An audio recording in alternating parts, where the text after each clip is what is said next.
Hello mga kamarka, welcome back again to my cooking channel, and now we are doing re-upload video. This is one of my old video. Feeling ko mga kabayan, nandito po tayo sa part 2. Kung kayo na napanood nyo kung paano gumawa ng pinagpang, ito na po yung sinasabi kong gagawa siya ng sardinas ini. Ito. Ano yan siya, Carlo? Pansit na sinabawang sardinas. Pansit sardinas.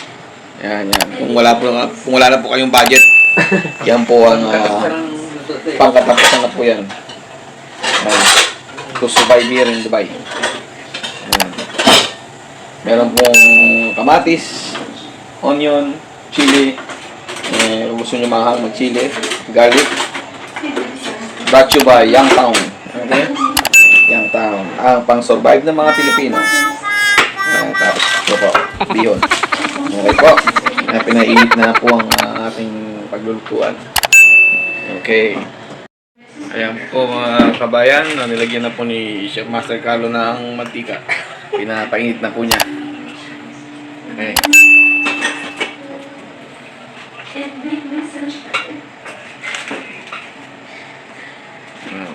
Tell something, Chef Carlo. I will do it. Sibuyas. Lagay daw ng sibuyas muna. Kaya ang kanyang style, sibuyas muna. May kanya-kanyang style sa pagluluto. Walang pakailaman.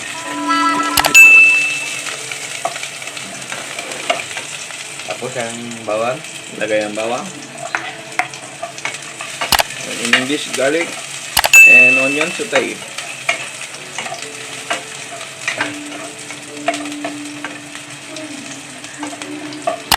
It well. Haluin mabuti. Ang brown. Hanggang maging brown daw. Yun, may naalala ng panggalan ni Chef Carlo. Pero tama yun. Parang bumuho. Ayan na. Malagay na po ang kamatis sa chili. Itong tinatawag po Filipino style sautéing. Okay. Sa Indian style naman ay nalagay nila yung bawang at chili muna. Bawang. Ang Filipino style. Filipino style, bawang at sibuyas. Yan pa, so survival mode po tayo. Halagang 5 dirham. 5 dirham po. Magkano sa Pinas yung 5 dirham? Sa 70 pesos. 70 Mahal dito pare. 70 pesos? Malaki. Mahal pala. Kasi binabiyahe pa ng malayo. Yung sa Pinas kaya nagmamahal.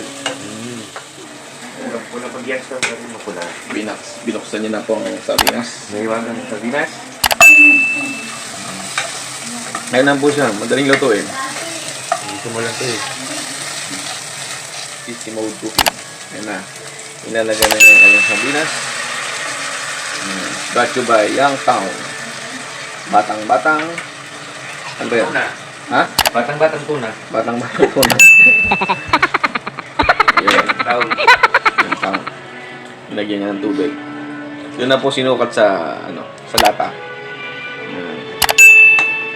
2 lata ng tubig. Parang kulang. Gawin yung 3. Kung kulang pa, gawin 3. Throw. Si Chef Carlo ay healthy cooking style siya. Hindi siya naglalagay ng betsin, only salt. Yun. Nakita niyo. Wow! Nilagay ang mga kung wala tayong gas hindi pala, hinaan pala. Slow cooking lang muna. Then, ano pang procedure niyan siya? Dito lang, bakulain mo lang siya. Kumulo yan. Pag kumulo, Ilagay na yung lagyan yung noodles. So, hintayin natin kumulo. Okay? durugin mo yung isda para Durugin daw yung fish. Yan. Grind the fish. The spoon.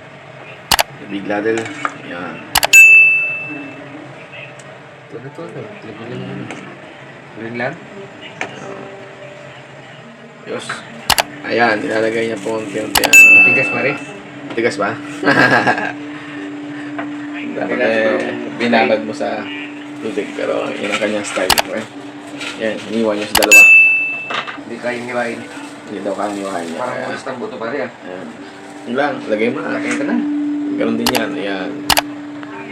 Lalambot din yan. Gano'n mang katigas, lalambot din yan.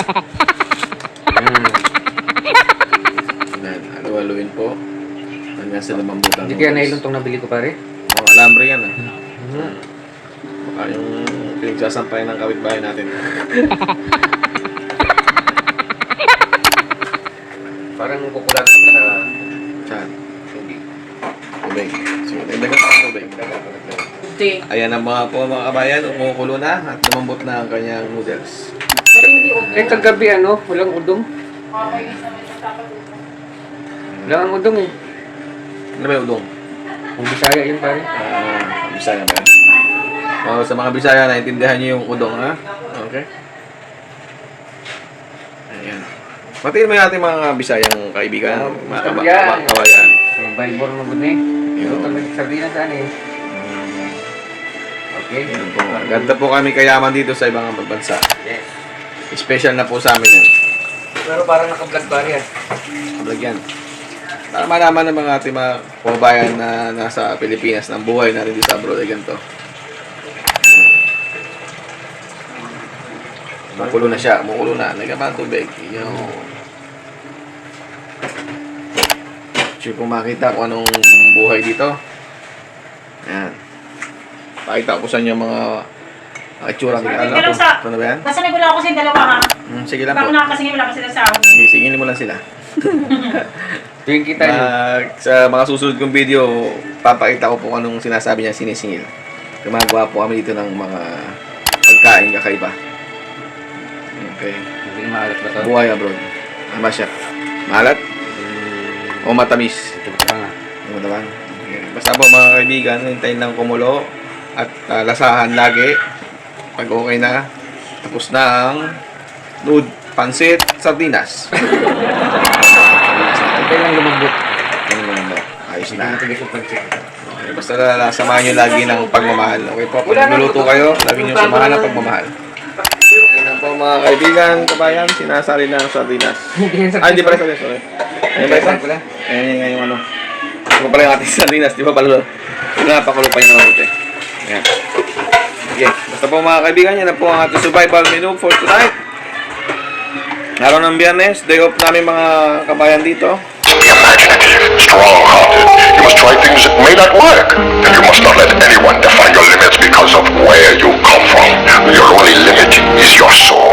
What I say is true. Anyone can cook, but only the fearless can be great.